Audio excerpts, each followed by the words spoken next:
490 BC से लेकर Persian empire ने ग्रीस पर कई आक्रमण किए, जिसमें मारकाट के अलावा वहां के कई मंदिर और मूर्तियों को तहस नहस कर दिया।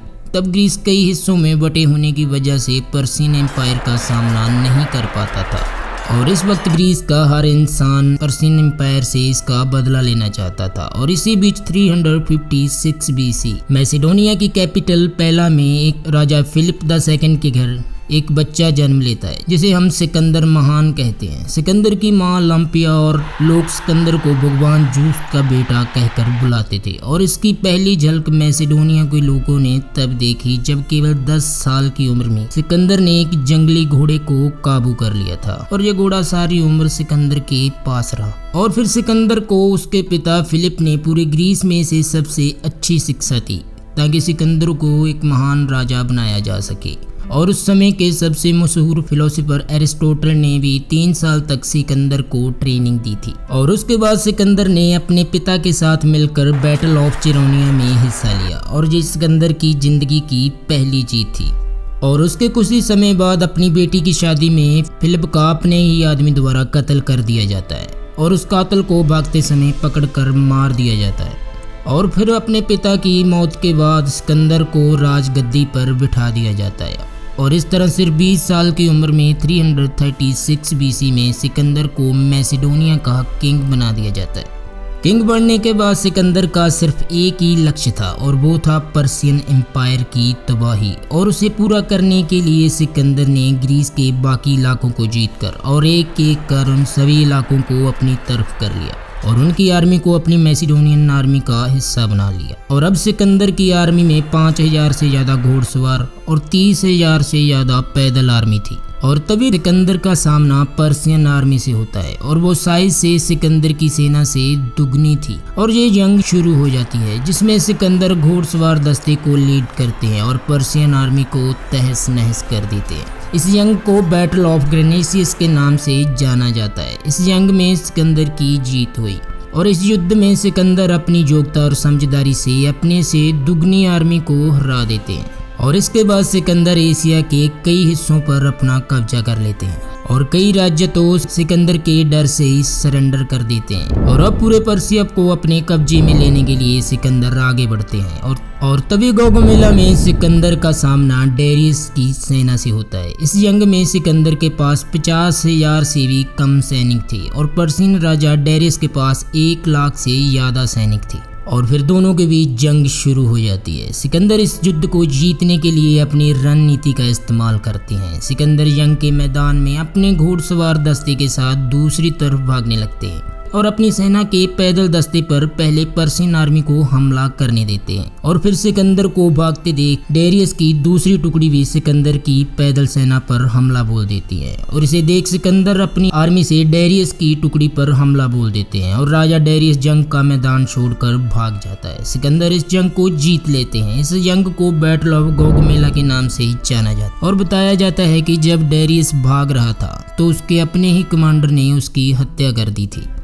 पूरी दुनिया का राजा बनने के लिए अब सिकंदर ने 327 बीसी में माउंटेन से गुजरते हुए इंडिया की सरहद पे पहुंच जाते हैं और वहां इंडिया में सिकंदर के सामने तक्षशिला के राजा अम्बी सिकंदर के सामने सरेंडर कर देते हैं और इसी तरह सिकंदर की सेना आगे बढ़ती रहती है। और तभी सिकंदर का सामना पौरव राज्य के राजा पोरस से होता है।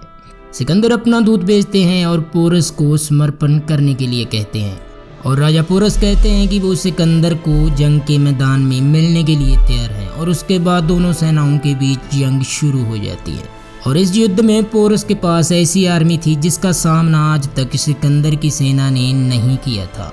पोरस के हाथियों के दस्ते ने सिकंदर की सेना को पैरों के नीचे तहस नहस कर दिया। इस युद्ध में बहुत ज्यादा कत्लेआम हुआ और ये युद्ध बहुत लंबा चला। ये सिकंदर और उनकी सेना के लिए सबसे मुश्किल युद्ध था, जिसमें बड़ी मात्रा में सिकंदर की सेना मारी गई थी। और इस युद्ध में सिकंदर का घोड़ा भी मारा जाता है और सिकंदर भी घायल हो जाता है। सिकंदर को इस युद्ध को जारी रखना बहुत मुश्किल हो जाता है। इस युद्ध में राजा पोरस का भी काफी नुकसान हो चुका था और सिकंदर ने कई दूत राजा पोरस के पास भेजे और उनके साथ दोस्ती करने और युद्ध को रोकने के लिए। और इसी तरह कई कोशिशों के बाद राजा पोरस सिकंदर के साथ मिलने के लिए राजी हो जाते हैं। और तब सिकंदर जब राजा पोरस के साथ मिलते हैं तो पूछते हैं कि तुम्हारे साथ किस तरह का व्यवहार किया जाए। तो पोरस कहते हैं जैसे एक राजा दूसरे राजा के साथ करता है।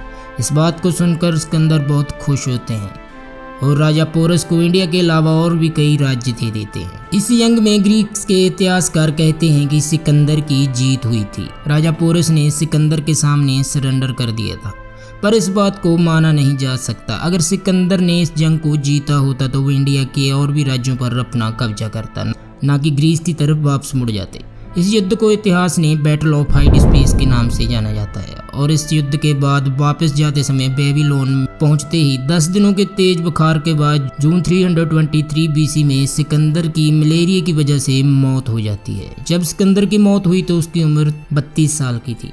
दोस्तों, सिकंदर दुनिया के पहले राजा थे जिसे महान कहा गया था। क्या सिकंदर वाकई महान थे? इसका अंदाजा इस बात से लगाया जा सकता है कि सिकंदर ने पर्शियन एम्पायर को जीतने के बाद भी वहां के कल्चर को खत्म नहीं किया और किसी भी पर्शियन पर ग्रीस कल्चर और रिलीजन कुछ भी जबरदस्ती लागू नहीं किया और अपने सबसे बड़े दुश्मन डेरियस की बेटी के साथ शादी की।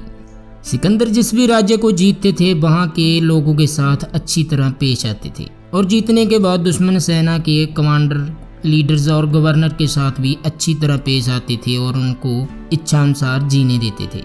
और इसी तरह सिकंदर पोरस के साथ भी अच्छी तरह पेश आए थे। सिकंदर के ये गुण से महान बना देते हैं और मरते वक्त सिकंदर ने कहा था कि मेरे हाथ जनाजा ले जाते वक्त कफन से बाहर हो, ताकि लोग समझ जाएं कि इतना कुछ पाने के बाद भी सिकंदर इस दुनिया से खाली हाथ ही गया। और यहाँ तक भारत में ये कहावत भी मशहूर है, जो जीता वही सिकंदर। दोस्तों, अगर आपको हमारी वीडियो में दी गई जानकारी अच्छी लगी तो वीडियो को लाइक एंड चैनल को सब्सक्राइब करें और वीडियो में अंत तक बने रहने के लिए आपका बहुत बहुत धन्यवाद।